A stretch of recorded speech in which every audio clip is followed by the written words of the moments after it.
इंद्री आदरणीय रामकुमार कश्यप जी, हमारे विधायक आदरणीय मोहनदास कटकली जी, आदरणीय मेयर रणबाला जी, आदरणीय डीसी साहब, हमारे जिला के अध्यक्ष आदरणीय डॉक्टर साहब और तमाम सभी अधिकारीगण और हमारे जितने भी नए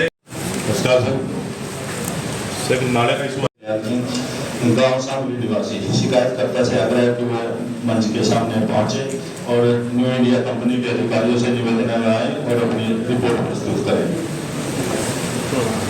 अवार्ड के बेस पे क्लेम पास कर देंगे 2 लाख का, बट जब अवार्ड भी पास हो गया, डीसी साहब ने दे भी दिया और हमने उसको कंपनी को पहुँचा दिया, तो उसके बावजूद भी कंपनी ने मना कर दिया अवार्ड पास करने से, ये कहते हुए कि हमें कोई दूसरा डॉक्यूमेंट दो, डेट ऑफ बर्थ का प्रूफ, जैसे उन्होंने लिखा PAN card, SSC, high school leaving certificate with date of birth, ये प्रोवाइड करवा दो, उसके बेस पे हम इसको पास कर देंगे।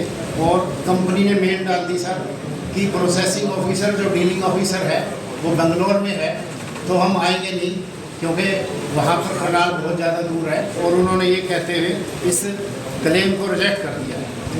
और जबकि दोबारा से फिर हमने रिक्वेस्ट की थी कि इनका जो अकाउंट खुला हुआ है केनरा बैंक में, वो वोटर ID कार्ड के हिसाब से जो डेट ऑफ बर्थ बनती है उसके हिसाब से खुला है, और उसके हिसाब से इनका क्लेम पास कर दिया, लेकिन उन्होंने इग्नोर कर दिया। दोबारा से डॉक्यूमेंट मांगे हैं जो कि प्रार्थी के पैन कार्ड नहीं है क्या उनका? नहीं, तो फिर जब 62 साल की उम्र उनकी उसके अंदर है, वोटर ID के अंदर, और वोटर आई है तो कहते नहीं दबा दो, उसका अगर उम्र सही नहीं थी उन्होंने क्यों ली किस्त? बैंक की बिल्कुल सब जिम्मेदार एक एप्लीकेशन दे करके दो आप SP साहब को, वो क्यों नहीं? जब इसका जवाब देने के लिए जो भी कंसर्न ऑफिसर है उनके वो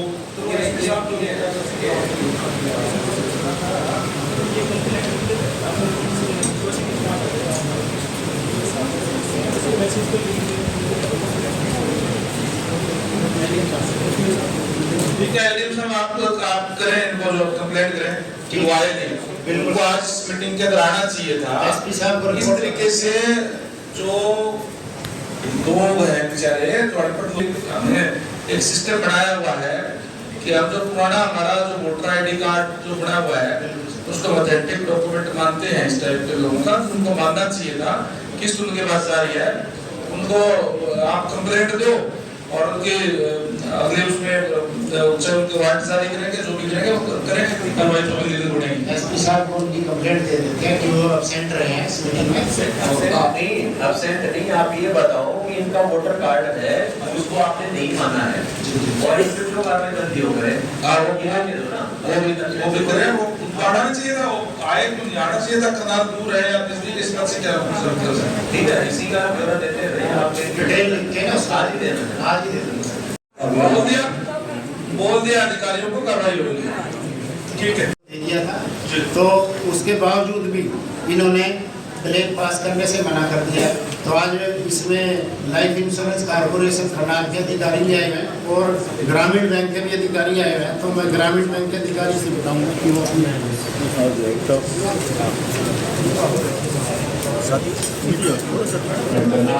LIC सर हमने LIC ने आफ्टर डिडक्ट जब जो कस्टमर था उसने आके क्लेम लिया तब LIC ने उसको रिटर्न किया सर पैसा।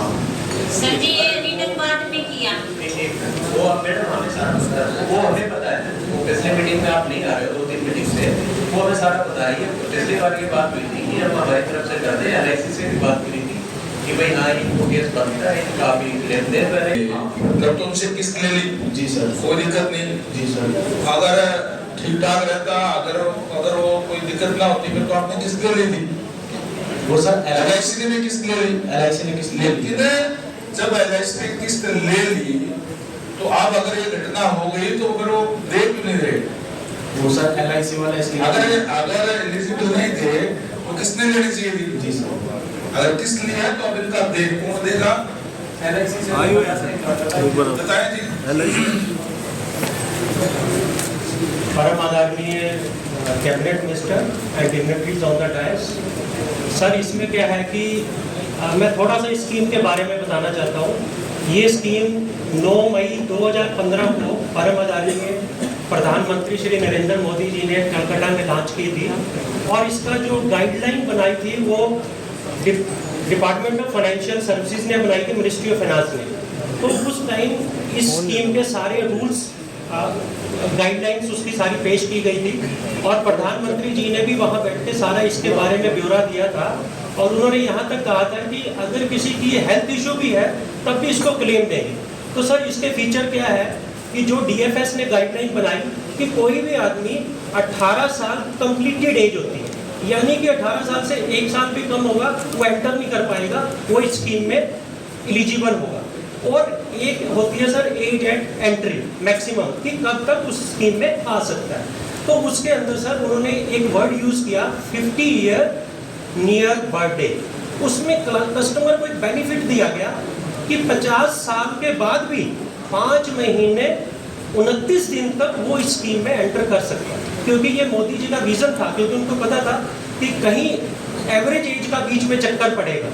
तो उसके बाद एक थर्ड जो इसमें आता है एज एग्जिट का कि कब इससे टर्मिनेट होगा, तो वो इसमें 55 साल nearer age nearer birthday word use किया गया। उसका मतलब क्या है कि किसी की डेथ 55 साल 5 महीने 29 दिन तक भी हो जाती है तो LIC इसमें पूरा क्लेम देगी।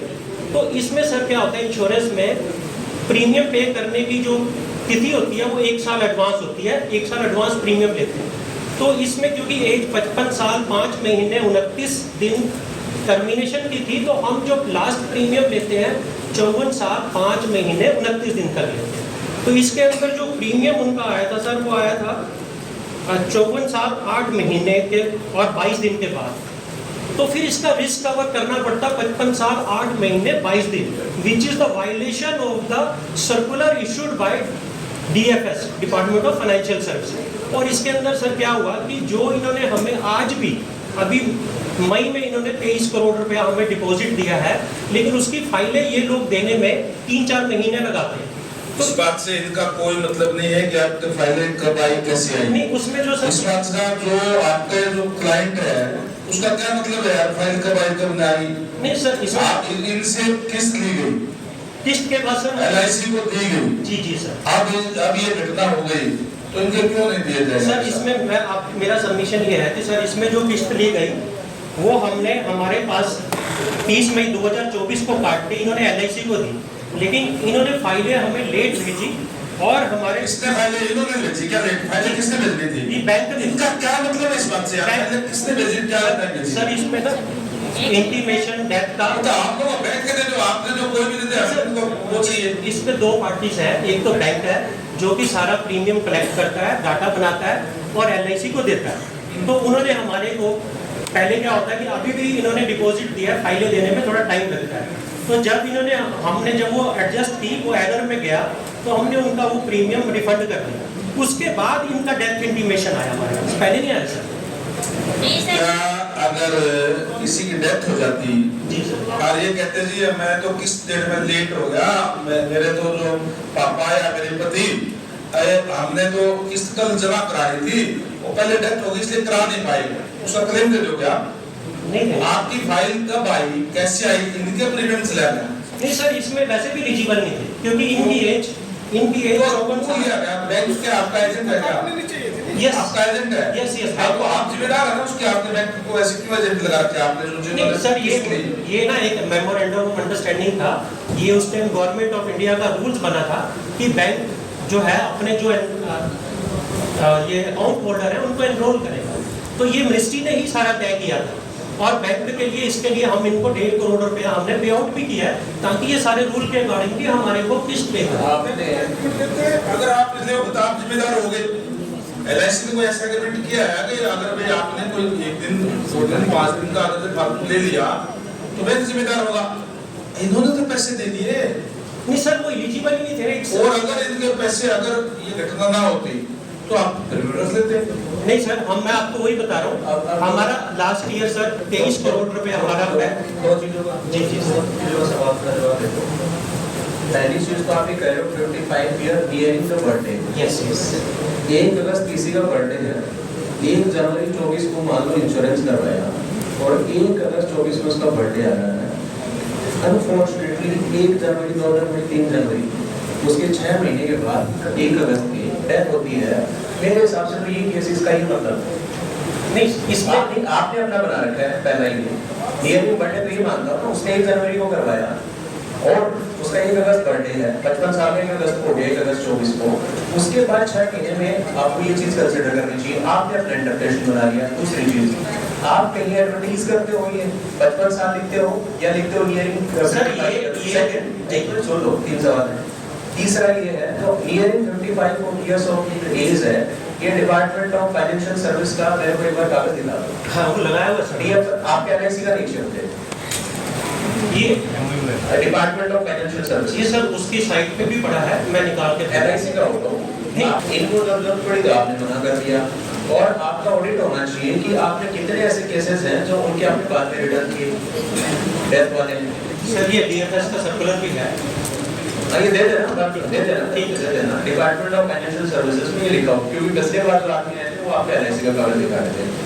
दूसरी चीज, इनका इंश्योरेंस काटने में भी आपका सेंडरी फंडरी में कहीं तो आपके पास डिस्क्रिप्शन रहता है, आप एक केस को लेके इतना क्यों खींच रहे हैं? नहीं सर इसमें क्या है मैं आपको बता देता हूँ, लास्ट ईयर हमारे पास जो पैसा आया था 23 करोड़ रुपए आया था और हमने क्लेम किए थे 27 crore. Already we are in loss. अगर हम ये जो रूल्स के अगेंस्ट नहीं जा सकते हम, क्योंकि ये रूल्स बनाए हुए गवर्नमेंट ऑफ इंडिया के, तो हमने ऊपर रेफर किया था, उन्होंने डीएफएस को भी किया था, तो उन्होंने ये कहा कि आप इन रूल्स को वायलेट नहीं कर सकते क्योंकि उसमें वो एलिजिबिलिटी नहीं बनती है और ये प्रीमियम काटता है बैंक। तो उस बैंक के लेवल पे ये इंश्योर करना पड़ेगा कि वहाँ पे हमें